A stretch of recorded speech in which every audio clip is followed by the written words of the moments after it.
Boy Furniture. Lazy Boy. Long live the lazy. It's Kyle's last spin on his turntable from college. Yeah. And the first day of Kira's new career in IT. It's the last tea party for Crystal with Miss Marshmallow. Hold up. And Sarah's first day of management training at Goodwill. When you donate items to Goodwill, you help provide skills training and career placement for people seeking to realize their potential. And the things you love get to start a new life too. Lobster delish, lobster feast delish. We're back with lobster bites and rolls in this creamy biscuit bowl. Feast from $5.99, you'll have a lobster 11 times. Captain D's lobster feast delish. Favorite Lazy Boy Furniture. Lazy Boy. Long live the lazy.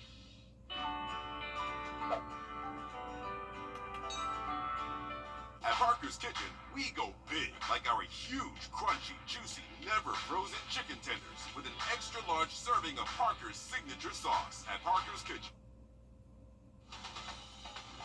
Live from Augusta, you're watching News 12 at 6 o'clock. Good evening and thanks for joining us. I'm Will Rio. And I'm Zaina Halliburton. The weekend is going to be just as hot as you may think. As we check in with your first alert meteorologist, Emily Acton. Emily, it gets this hot every year, and you know what? Every year I'm just not ready for it. It's brutal. Yep. I definitely agree. Grew up in the South, and every year I'm like, I can't handle it. So I totally agree with you, Zaina. The only thing that's really helping us with the extreme heat is that chance for a few pop-up showers and thunderstorms. Right now, most of us are dry here in the CSRA, but we're starting to get some development north of I-20 of some pop-up showers and thunderstorms. So this is pretty recent, probably over the last 30 minutes or so. We started seeing these storms pop up, and that's going to help us cool off a little bit. But again, not all of us will see rainfall overnight tonight, but this pattern is going to be the same story as we go throughout our next couple of days for us. And did not want to show you the 7-day, but hey, there's a quick sneak peek for you of what we can expect coming up throughout the next 7 days. A very hot stretch in store for us, but wanted to look at this evening before we jump ahead. Things are looking really warm still for the next hour. Hot, I can't even say warm. 93 still at 7 p.m. We'll cool off into those 80s and eventually middle 70s overnight tonight, but we're going to be very hot this weekend. Rain is in the forecast though, and I'll tell you when coming up. Thanks, Emily. And with all of that heat, it's no wonder so many people head up to the lake. Nearly 10 months after Hurricane Helene, though, there's still debris that needs to be cleaned up. Not to mention many boat ramps and recreation areas are still off limits, but there is some new funding coming to help the Army Corps of Engineers clean this mess up. Your Audrey Dickherber has more. Trucks are lined up down the road after picking up debris from multiple different areas around the lake. And to bring it all here, so what's now just an empty lot is soon going to be full of piles of debris. Day 1 of 120. So everything is before Helene and after Helene. Hundreds of days of no public access to many parks. Crews received the supplemental funding to fully clean up damage around the lake. Had over 500,000 cubic yards of debris. There's over 21,000 hazardous trees that we have to cut, and over 2,000 hazardous stumps that we have to remove. 30 trucks, 15 tree cutting crews, and a lot of hours. I woke up at 1 o'clock just ready to rock and roll because I was just so excited.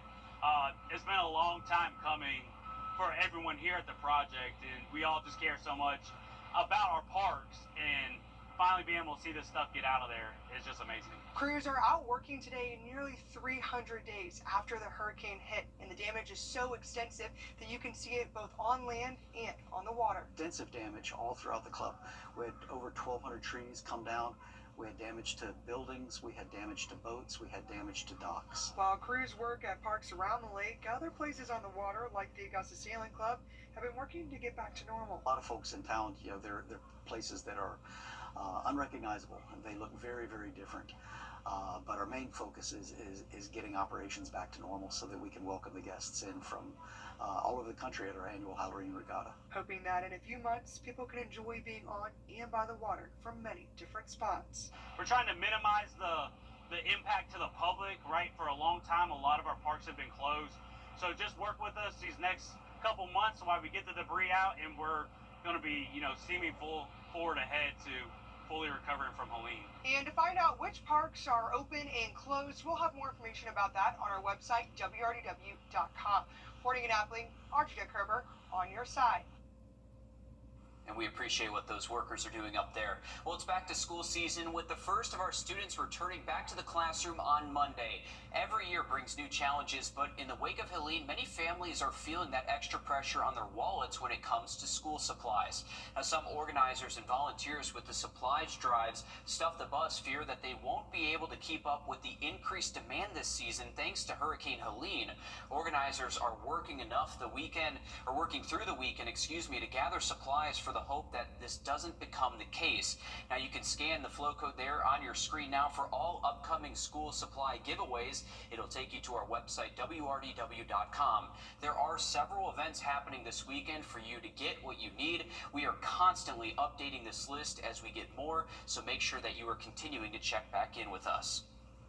2/3 of Georgia third graders can't read proficiently. That's according to the nonprofit Science for Georgia. This can have major impacts on a child's future opportunities as well. Your Kayla Lopez joins us live from the newsroom. Kayla, tell us more about what these local numbers show us.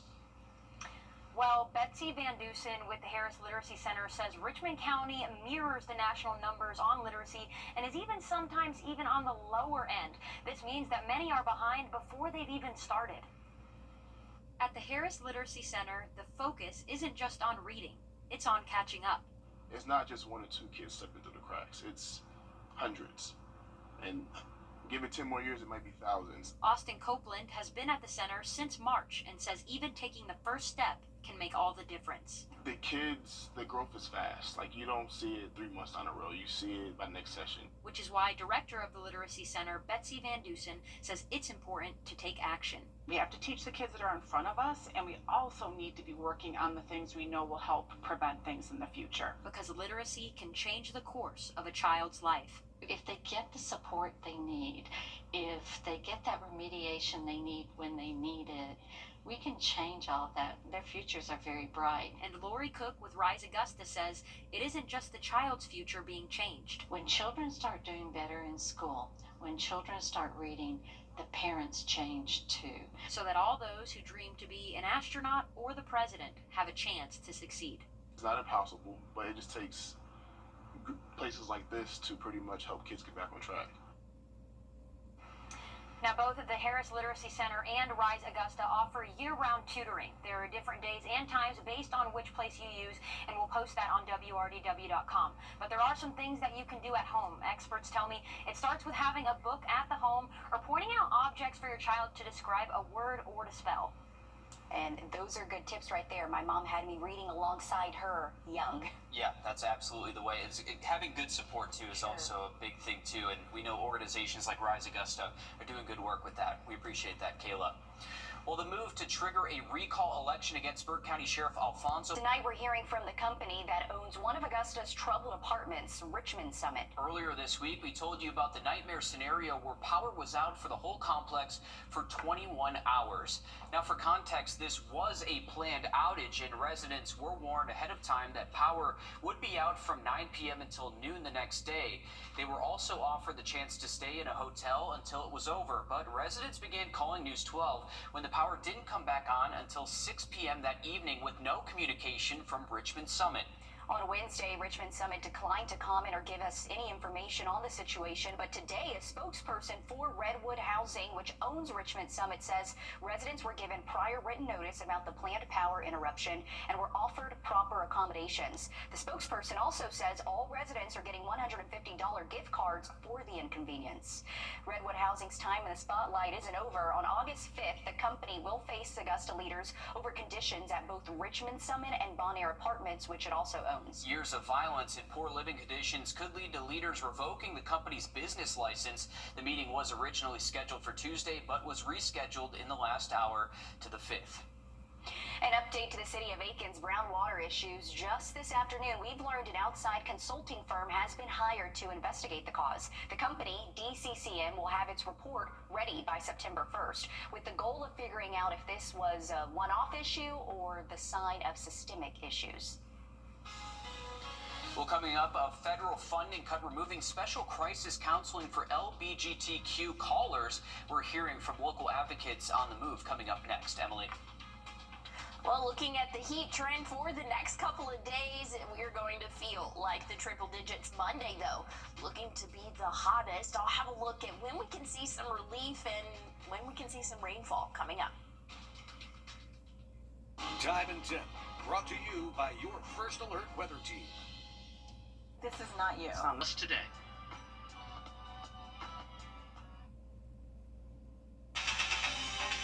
Now, your First Alert weather with meteorologist Emily Acton. Well, we have a very hot evening in store for us, so if you're kind of waiting to take your furry friend out on a walk, try to wait until after sunset. That's when we'll slowly start to cool off for us. And again, make sure you're checking the pavement before you take your furry friend out on a walk anytime. Really, for the next couple of months, it's going to be very hot out there, but the asphalt temperature is extreme. So tomorrow we're going to see highs in the upper 90s. The asphalt could feel close to 140. So very dangerous for your pets out there. And like I said, we're going to be in the upper 90s tomorrow, feeling like the triple digits, but we'll get a little bit of relief in the form of a nice breeze out there tomorrow afternoon. So wind gusts could be anywhere from 15 to 20 miles per hour throughout the greater part of our day tomorrow. So hopefully that'll help us feel at least a little bit more comfortable out there. Otherwise, it's just very hot afternoon. Anywhere from 101 to 104 for the feels like temperature. Again, for tomorrow, Sunday, maybe a degree or two warmer, but check out Monday. We're going to be close to that heat advisory criteria, close to 108 in some spots. And this map actually has cooled off just a few degrees, but I still think we could have a heat advisory issued for a good portion of our area come Monday. So just be on the lookout for that. In terms of rainfall, we're really not going to see any until we get into next week. Maybe a few isolated showers for the second half of the day Monday.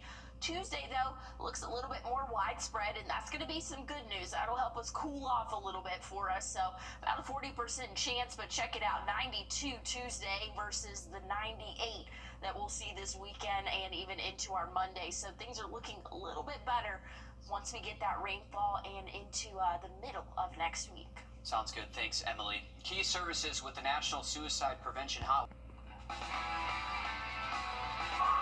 Coming up in sports, we're live from Beach Jam, and we tell you what it's like to coach the #1 recruit in the country 2 straight years in a row. Straight ahead. First Alert Radar, powered by Jim Hudson Automotive Group. Ashley, I just like to say I knew that was a thing because I've seen the TV show Designated Survivor, but anyway, so let's just laughing at me right now. But let's take a look at our current weather conditions. We are tracking some showers and thunderstorms. That's really impacting a good portion of Atlanta. Heads up, Macon. They're going to be seeing some too, but that's going to slowly but surely be making its way to our area here in the CSRA. North of I-20, though, seeing those pop-up showers and thunderstorms for us. And again, that's going to be the story throughout the rest of the evening. We can anticipate that for our Saturday as well. So a few pop-up showers and thunderstorms for the late afternoon. I really don't even have a rain chance on it for your Saturday because it's going to be very small. So just know a good majority of your day tomorrow, things are looking good, but just can never rule out a stray shower. Once we get into Tuesday next week, a little bit more widespread rain. So I'll have a check on that coming up. On your sideline.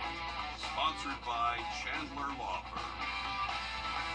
Riverview Park is heating up, but the AC is still kicking. So much so that even the coaches know it. And any gym today, most of those seats were pretty full. Joe Dorian is live at PGM. Joe, yesterday there were a ton of assistant coaches running around with those notebooks. Even the Hawks had a scout too. Today, a big turnout for those head coaches, though. Yeah, listen, well, you've been doing this for a long time, but this is my first ever Beach Jam, and I'm just as starstruck as everybody else is here that comes by and gets to see some of the former NBA players or current college basketball coaches that are just roaming the hallways here in North Augusta. Take a look at who we saw out there today. Carmelo Anthony doesn't play in the NBA anymore, but hey, he still creates that same kind of buzz that he did when he was still hooping. He's back in town for the first time without his son Keon, who's off to Syracuse this fall. College coaches getting courtside seats to watch the nation's best. Clemson's Brad Broadwell was sitting alongside Tennessee's Rick Barnes. Barnes. Who knows what those two are cooking up, but they look like they were up to something. Auburn's Bruce Pearl in attendance. Pearl has been chasing a national title for 11 years with the Tigers and hoping to steal some recruits from this in-state rival just a few seats over from them. Alabama's Nate Oates made a Final Four last year, looking for more firepower to finish the job. Michigan State's Tom Izzo been doing this forever. No shock to see the national title winning coach here today. Oakland Soldiers, they're known for bringing in some elite talent. They were in the final last year against the Boozer Twins. Last season, the Soldiers had the #1 recruit of the class of 2025, and now they've got the top recruit in the class of 2026.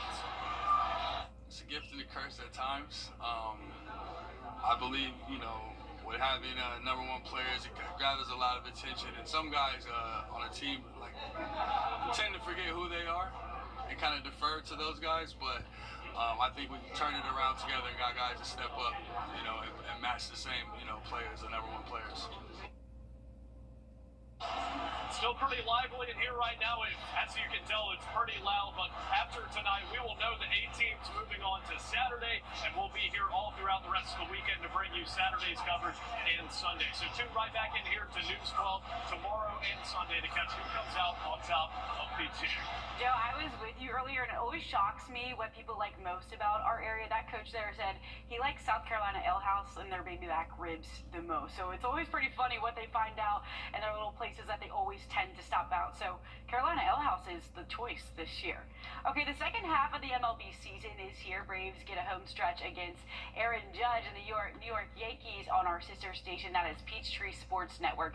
Atlanta is 12.5 games back from the NL East leading Philly and 9.5 games back from that wild card spot. And this season continues to be pretty underwhelming for the Braves. Their injured list is pretty full. Chris Sale, Schwalbach, they're sidelined in that group of 5 out of the 5 from the bullpen. Austin Riley still has a few days before he can come back from that abdomen injury. I don't want to, we'll see. But like I said, I feel really good, really encouraged. But why, I was in Memphis over the break and was getting treatment there. So and took some strides. So I'm gonna get out there as soon as I can. That's for sure. Spencer Strider gets a start at 7:15. Hang around after the game for Live from the Chalk. We'll be right back after this.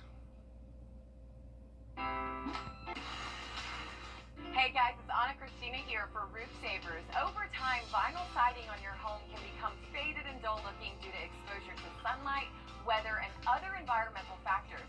This is a natural process that can occur with any type of siding material. Roof Savers now offers a process that can extend the life of your existing siding by 10 years, and it's called Renew It. I'm here with Russell Beckham. He's one of the owners of Roof Savers. Russell, tell us about the Renew It process and how it can save homeowners big money on their siding versus the replacement or painting. Oxidation is the main contributor to the deterioration of siding. We will clean the surface to remove unsightly oxidation and apply Renew It to the surface to extend the life of siding. Easy. America, this is what... Hey guys, it's Anna Christina here for Roof Savers. Over time, vinyl siding on your home can become faded and dull looking due to exposure to sunlight, weather, and other environmental factors. This is a natural process that can occur with any type of siding material.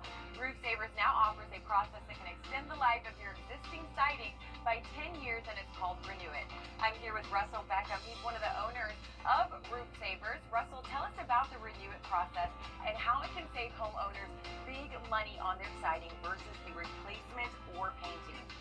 Oxidation is the main contributor to the deterioration of siding. We will clean the surface to remove unsightly oxidation and apply Renew It to the surface to extend the life of siding while bringing back the color to like new. And Renew It works on other surfaces as well. And that's right. Renew It can be applied to many types of siding, such as vinyl and aluminum siding, hardy board, and even stucco to bring the color back to like new and prevent the surface from further deterioration for 10 years. And seeing is believing when it comes to Renew It. The before and after pictures are amazing. Save your siding from full replacement or messy painting. Add an additional 10 years of life to your home's exterior with Renew It. You can check us out online at myroofsavers.com. Roof Savers, save your roof, save your siding, save your money. Olympus Granite.